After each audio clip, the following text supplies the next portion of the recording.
Alright. I supposedly had forgot about this, but now I remember it. Welcome back, you guys. This is another reaction to Comics Explained, and we're going to continue where we left off about Doctor Doom's origin. This is part 2. And the last part, it was all about how, his upbringing and how he came to be and whatnot, and the revenge he took upon the people who killed his parents. What actually was the sole reason why his parents died. But yeah, this is part 2. Here we go. This one is called Meeting Reed Richards. Oh, jeez. Uh-oh. Alright, here we go.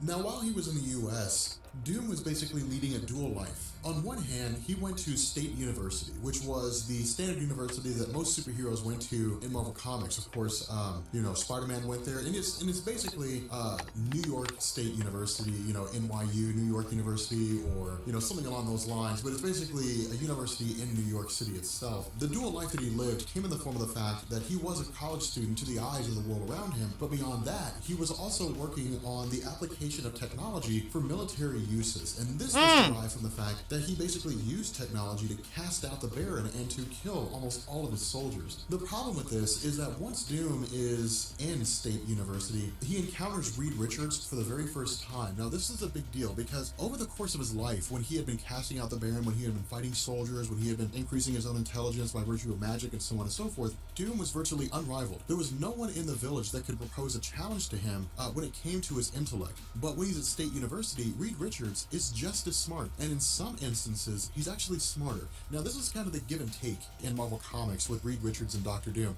We run into scenarios where Doom is smarter than Reed, where Reed is smarter than Doom. It really just depends on the circumstance, but it's largely accepted that both Reed and Doom are considered to be individuals who trade the #1 spot for the smartest people in the Marvel Universe. But the fact remains here that for Doom, his ambiance, his atmosphere, his belief system was that he had no interest in your traditional American pursuits. Not only that, he would routinely contradict professors. He wasn't really incorrigible so much as he saw himself as kind of better than those around him. And so the result is that he didn't really inspire ill will towards people. It was really more of women finding him curious, and those individuals who were not Reed Richards basically being fascinated by his intelligence and wanting to pursue a role in Doom's life in terms of helping him with his experiments. So basically what he's trying to say is that he didn't really hate people, he just found them to be inferior to him. And whenever girls thought he was interesting, he just didn't even pay attention to him. Makes sense. Makes perfect sense. Doom was never that one person to even give a damn about if a girl liked him or what. He was too busy trying to figure out other shit. He was busy making moves. He was making moves, doing other shit. So, there it is. It's no brainer.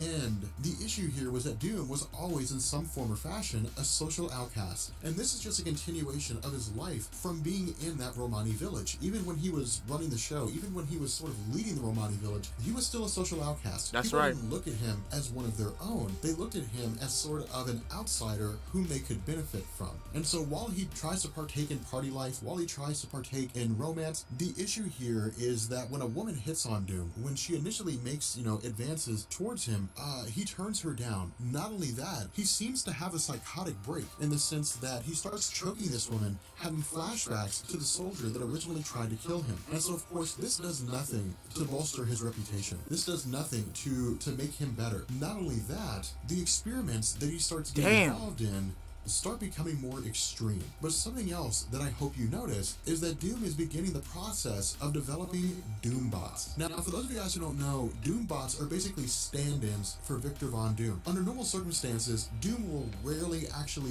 leave Latveria. He usually stays in Latveria almost 100% of the time. The Doombots are the ones that go out and they usually carry out his campaigns. Now, sometimes the Doombot takes the place of him in a battle. The Doombot will fight for Dr. Doom. The Doombot will fight in his stead. Other times, the Doombots will be, ambassadors. They will simply do whatever it is that ambassadors do on behalf of Dr. Doom. But rarely does he actually leave, the nation of Latveria itself. The other half of this is that the Doombots are, for all intents and purposes, Dr. Doom. They have the same memories, they have the same abilities, the armor is composed of the same composition. An individual who walked up and talked to a Doombot would not know the difference between that Doombot and the actual Dr. Doom. That's how well they're designed. Now, these are just primitive models. These these are just primitive Right. forms. They're nowhere near as advanced as they would become, but they're created for military applications, and so they're designed to be used by the military for whatever the military would choose to use them for.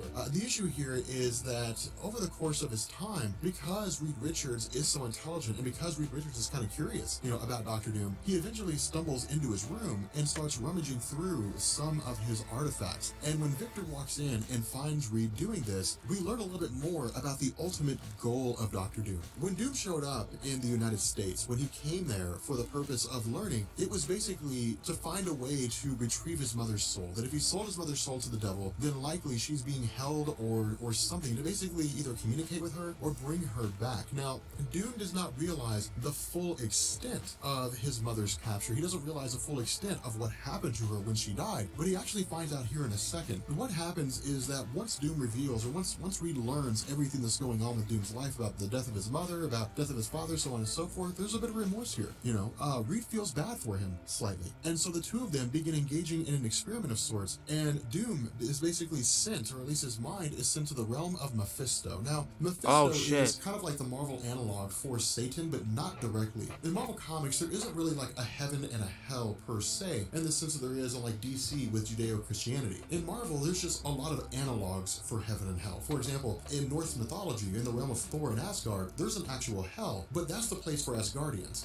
For those individuals who believe in the Asgardian belief system, and they end up dying, for whatever reason, they die of noble acts, they may go to hell or they may go someplace else. But in the realm of Mephisto, he exists as a demon that basically tricks people. His goal is to capture human souls, or capture souls of any sentient being, and to hold those souls in his own dominion. Now, within his own realm, Mephisto is at his strongest. When he leaves his own realm, he gets weaker the longer he's away. And so what happens is, with Doctor Doom showing up in the realm of Mephisto, he learns that his mother, that her soul is being held by Mephisto. That was the price. That the price of her actions was being granted the power to cast off the soldiers as best she could, but also the death of the firstborn children, the death of the children in the village, but also the soul of her mother. Now, this is extremely important. And the reason why is because while the origin story will continue on and touch on this, in some different ways, what this tells us, or at least what Ed Brubaker is telling us, is that from this point going forward, the actions of Doctor Doom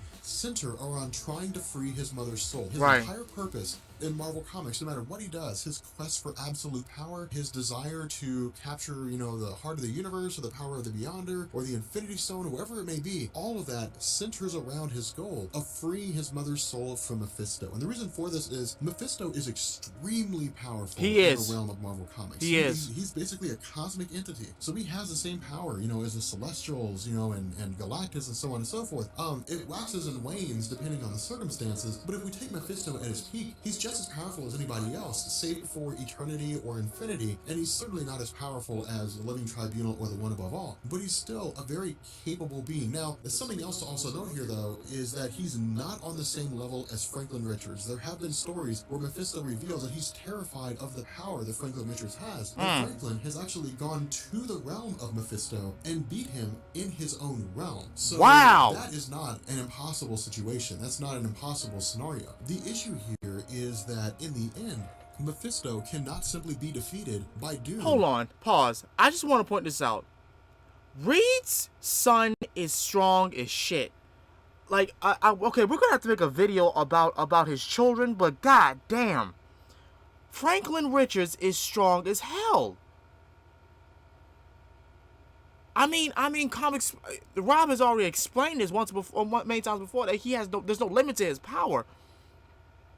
I mean, after Reed had taken out the blocks that Reed put in his son's head were taken out, like there was no limit to it. But god damn, that's crazy. He defeated Mephisto. Like, oh my god, as a little kid. I'm sorry, that just freaked me out. That blew me away. Back to this. in any normal form or fashion, especially using the magic that he currently possesses. And so what happens is that as a result of, Doom traveling to this realm of Mephisto, there's a massive explosion in the chair that he's sitting in. And what this does is this seems to indicate that his face is scarred. Now, this is something that I'd really like you to keep in mind, because this has been a huge talking point of Doctor Doom, and even in certain circles, it has been it was basically a case that people were making on one side or the other for decades. From the time Doom first showed up in Marvel Comics to the time that he got his origin story going forward, the question was always, is Doom's face really scarred, or is it just a matter of perception? Does he believe his face is scarred? Now, this was not a question we got a definitive answer to until Jonathan Hickman's Secret Wars. We had never actually seen Doom reveal his face full on to us. Oh my God, look at his face! How deformed it was. We saw indications that it might be deformed, but we didn't know for certain. Because of Hickman's run on Secret Wars, we know that this resulted in Doom's face being disfigured. We know it resulted in Doom's face being screwed up. The indication, at least from what Ed Brubaker is telling us, is that Doom, because Secret Wars hadn't been written by this point, that Doom's scarring seemed to be psychological. It seemed to be something that he had just kind of made up in his own mind. And so what happens here is that Doom begins to shift his focus away from military applications of technology to basically setting himself up as a person that could begin to take over, that could begin to move down the realm of being a tried and true villain. But with that being said, we're going to bring this video to an end. Let me know what you guys think about this series at the moment, because I think it's actually pretty cool. I think Books of Doom is a really, really good series. But in any event, let me know what you guys think, and we'll catch you guys later. Wow. Peace.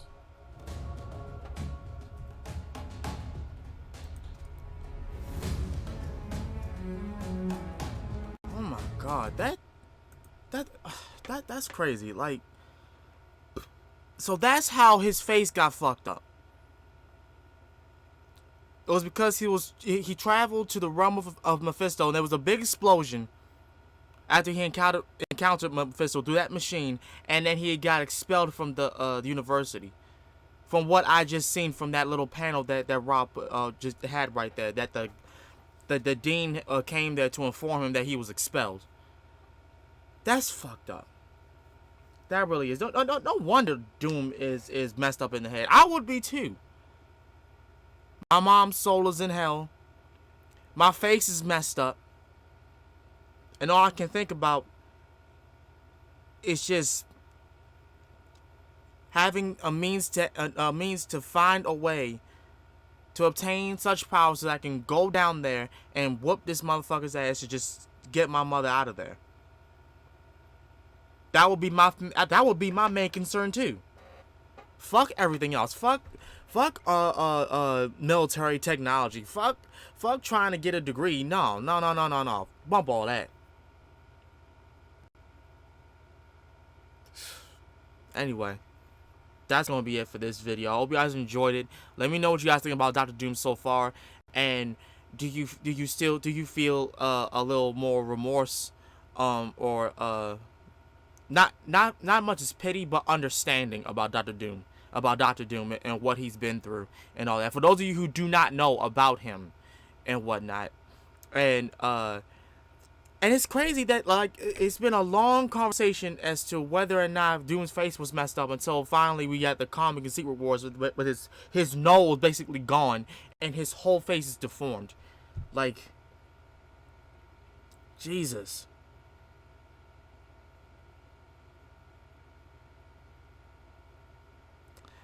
That's gonna be it. This has been Master Ryo Sakurai, and I'll see you guys later. Peace.